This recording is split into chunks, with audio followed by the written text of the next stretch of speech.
ngobrolin topik yang sangat-sangat penting buat kita sebagai mahasiswa kesehatan masyarakat, yaitu penilaian status gizi pakai tanda biokimia. Dan di sini ada teman-teman yang sudah tidak sabar nih untuk cerita-cerita. Yuk kita kenalan dulu, ada Kak Vini.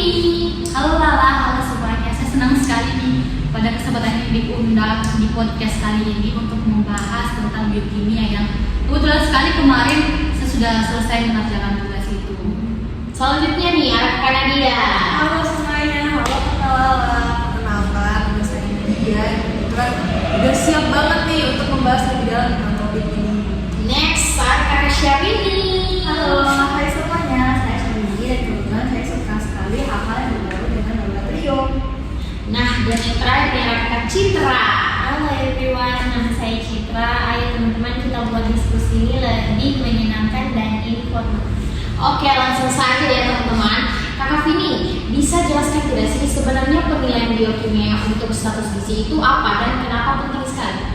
Nah, Lala, jadi penilaian status gizi itu ada dikenal dengan istilah ABCD. Nah, ABCD itu bukan abjad ya, itu adalah singkatan.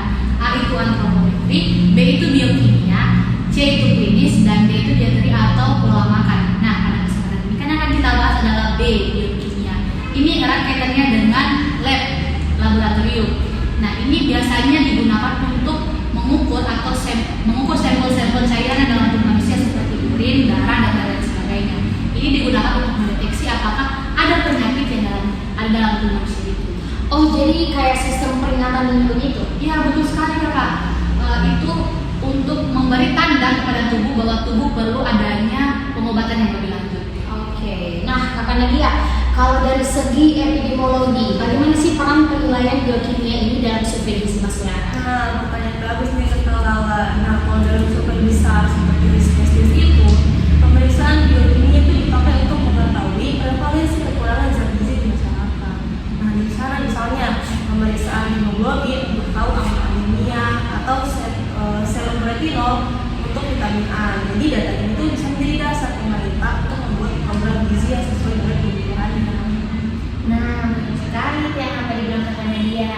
Data biokimia ini juga lebih objektif dibandingkan laporan sendiri. Kalau kita nih, saya nih tanya ke Kakak Lala, Lala mau makan sayur atau tidak? Pasti jawaban Kakak Lala itu bias. Tapi kalau kita cek kadar vitamin dalam darah, itu data yang nyata dalam kondisi tubuh kita ini. Oh, masuk akal juga ya.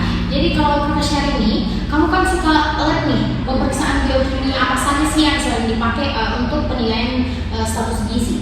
Nah, jadi ada beberapa yang paling sering digunakan. Yang pertama pasti ada hemoglobin dan hematokrit untuk mendeteksi anemia. Terus yang kedua juga ada serum albumin dan protein untuk mengetahui status protein. Yang ketiga juga ada serum ferritin untuk mengetahui cadangan zat gizi. Keempat, pemeriksaan vitamin seperti vitamin D, B12, asam folat, dan yang kelima itu profilipid untuk melihat metabolisme lemak. Ada juga yang lebih spesifik seperti zinc, selenium, atau iodin tergantung kebutuhannya. Oh, banyak juga ya.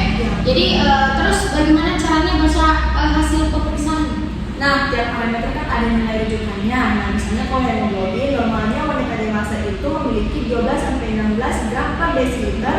Kalau di bawah 12 desiliter itu berarti dia itu sudah dikatakan anemia.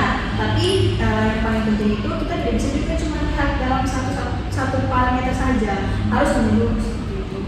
Nah, saya setuju itu dengan Kakak Syahrini karena nilainya itu harus diinterpretasikan dengan data antropometri dan pola manusia itu sendiri.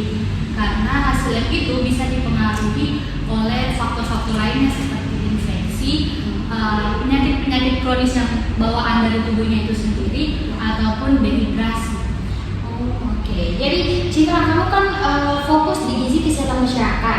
Menurut kamu apa sih kelebihan dan kekurangan metode biokimia ini? Nah, kelebihannya itu jelas ya. Ini metode yang paling objektif dan sensitif, bisa mendeteksi defisiensi subklinis sebelum adanya gejala. Tapi kekurangannya itu yang pertama ada biayanya itu mahal dibanding antropometri. Yang kedua butuh tenaga terlatih dan fasilitas lab yang memadai. Ketiga, invasi karena harus ambil sampel darah. Keempat, hasilnya bisa dipengaruhi oleh faktor non nutrisi seperti yang dikatakan Kakak Vini tadi. Nah, dan perspektif program kesehatan masyarakat itu bisa menjadi sebuah tantangan karena itu juga menjadikan alasan kenapa pemeriksaan biokimia itu sulit untuk dilakukan secara massal. Makanya biasanya lebih diprioritaskan untuk yang paling penting seperti misalnya screening anemia. Nah, ini menarik ini.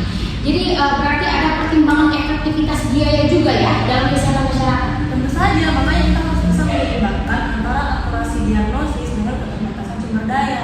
Nah, makanya itu penting untuk kita sebagai calon praktisi kesehatan masyarakat tahu kapan perlu untuk pemeriksaan biokimia dan kapan cukup untuk mulai menggunakan metode lain. Oke, jadi Kak Vini, kalau untuk mahasiswa atau anak muda seperti kita ini, kapan sih sebaiknya kita itu perlu cek status gizi lewat pemeriksaan lab?